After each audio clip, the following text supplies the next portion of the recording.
vereador Cláudio Libardi para declarar voto. Para declarar voto, presidente. Muito obrigado, presidente. Presidente, queria fazer um agradecimento então, aos vereadores que me acompanharam na emenda, em especial a vereadora Estela, a vereadora Rose, a vereadora Andressa, a vereadora Sandra e o vereador Ramon.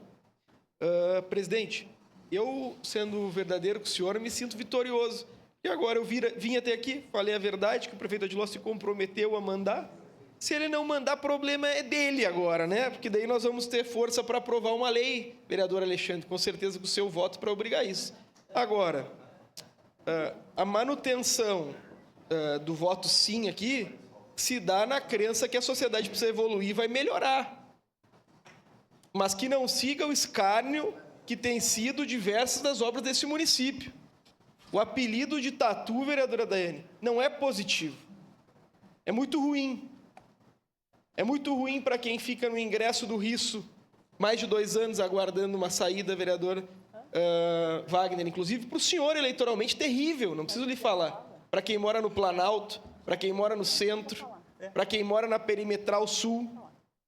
Não é uma situação que seja admissível.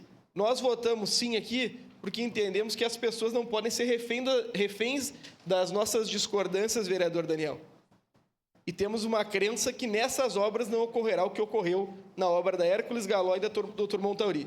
E eu, presidente, estarei, ao menos nas obras da Zona Leste, todos os dias com a minha bicicleta filmando, igual fiz na Dr. Montauri. Eu fiscalizei a obra da Dr. Montauri umas 100 vezes. Comprei um drone para entrar dentro dos canos. E é inacreditável que a gente tenha que viver o que a gente viveu na Dr. Montauri. Espero que não aconteça. Mas, infelizmente, a regra é o atraso, presidente. Vamos votar sim.